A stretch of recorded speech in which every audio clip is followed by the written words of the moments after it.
예, 박범계입니다. 장관님, 저한테도 그렇습니다. 그렇습니다. 좀 해보세요. 그렇게 질문해 주시면 제가 그렇게 하겠습니다. 좋아요. 아까 우리 김의겸 의원님이 질문한 것 중에 정순신 부실검증 관련해서 책임을 느낀다, 책임이 있다, 다른 거죠?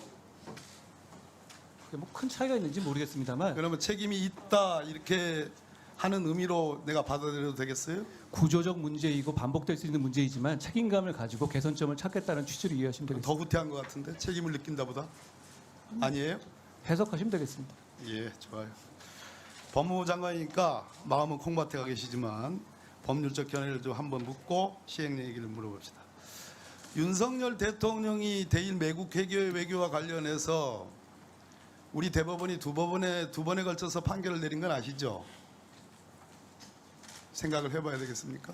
김능환 대법관 판결과 그 이후의 판결 소부에서 한번 2018년에 12년에 내렸고 2018년에 전합체에서 내렸어요. 전합체 때는 주심 대법관이 김능환 대법관이 아니고 김소영 대법관. 그런데 예. 윤석열 대통령께서 정부의 입장과 다른 대법원 판결이다 이렇게 얘기를 하셨는데 우리 법무부 장관도 정부의 입장과 다른 대법원 판결이니까 지키지 않아도 된다 이런 생각을 갖고 계십니까? 저는 그 대법원 판결 관련해 가지고 짤막하게 한번 예, 짤막하게 말씀드리겠습니다. 대법원 판결 관련해 가지고 관련 수사를 했던 사람이니까 내용을 잘 알고 있고요. 예. 거기에 대해서 판결은 당연히 존중돼야 되는 문제라고 존중돼야 생각합니다. 대통령과 생각이 다르시네요. 대통령께서 자, 그 취지에서 문제가 어떤 취지로 말씀하셨는지는 제가 잘 모르겠습니다. 법무부 장관이 제일 가까우신 분인데 그 대통령 말씀을 잘 알아듣고 늘 체크를 하셔야지 모른다 하면 되겠어요. 자, 개인적으로 가깝다고 알겠어요. 말씀하시는 건 적절하지 않고요. 일본 법원이 말이에요. 한일 합방에 따라 조선반도를 일본의 영토로 해 그 통치하에 두었고, 즉 한반도를 자기네 땅으로 두었고 당시 법제에서 국민징용령, 즉 일제징용령을 얘기합니다. 에 기초한 징용은 불법행위라 할 수 없다. 일본 법원이 이렇게 판단했어요. 처음 듣는 얘기죠? 예, 저희 국민의 생각과 국민이 갖고 있는 어떤 확신과 다른 이야기입니다. 그렇기 때문에 우리 피해자들이 대법원에 소를 제기한 거고 법원에 소를 제기했고 대법원에서 하급심과 다른 판단을 두 차례에 걸쳐서 낸 겁니다. 그래서 대법원 판결은 존중돼야 될 뿐만 아니라 지켜져야 된다. 그런데 이번에 정부의 방침은 그러한 대법원 판결의 정면으로 위반된다. 산권 분립의 위배다. 저는 그렇게 생각하는데 바로 답이 안 나오시겠네요. 뒤에 아닙니다. 바로 답을 해보세요. 드리겠습니다. 예. 제 의견을 들으셨어요 방금? 예, 첫째로 제가 그 양승태 전 대법원장 등이 관여된 당시에 사법행정권 남용 사건에서 그 사건에 정부가 개입하려 한 부분을 제가 엄히 보고 알아요. 수사한 거 영장까지 알고 쳤던 있어요. 사람입니다. 네. 그러니까 저는 대법원 판결과 거기 독립성을 대단히 중시합니다만 그렇지만 대통령의 결단은 어떤 미래로 가자는 대승적 판단으로 저는 이해하고 있습니다. 똑같네요. 그걸 넘어서는 차원에서 제가 더 말씀드릴 부분은 자, 없습니다. 시행령 얘기해 봅시다. 각하에서 실질적인 판단이 없었다고 보는데 우리 장관께서 검사가 아니다. 일단 첫째, 지휘감독권에 관한 규정도 아니다. 그래서 운동장에 들어와서 축구할 공찰 자격이 없다. 그래서 각하한 거예요. 한 페이지도 안 됩니다.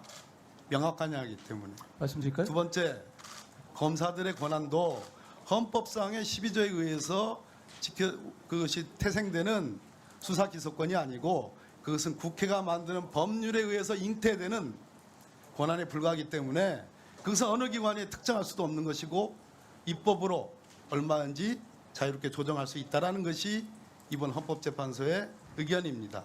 알고 계시죠? 제가 말씀드릴까요? 예. 그러세요.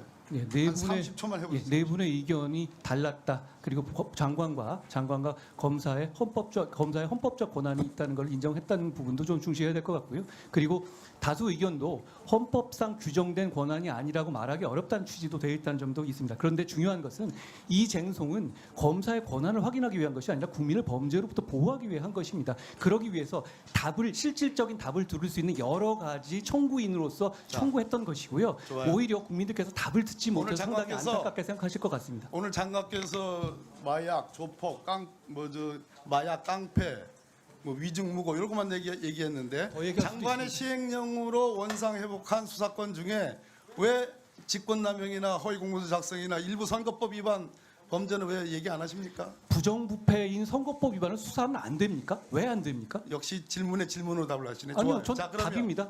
자 그러면 장관께서 감사하고 존중한다고 하는 그 장관 편을 들었다고 보는 4명의 헌법재판관 중에 3분의 재판관들이 장관은 수사권을 달라고 하는데 이분들이 헌법 12조에 의해서 검사의 수사기소권이 헌법적 권능이라 하더라도 그것은 수사권을 위한 권능이 아니라 인권의 옹호자, 적법 절차의 통제자, 사법 통제의 주재자로서의 검사의 지위를 얘기한 것이 제가 장관할 때 당연히 저도 제가 장관할 때 공감하는 들어보세요. 말입니다. 들어보세요. 예. 제가 장관할 때 노다지 하는 얘기입니다. 근데 장관은 주구장창 수사권만 얘기하는 거예요.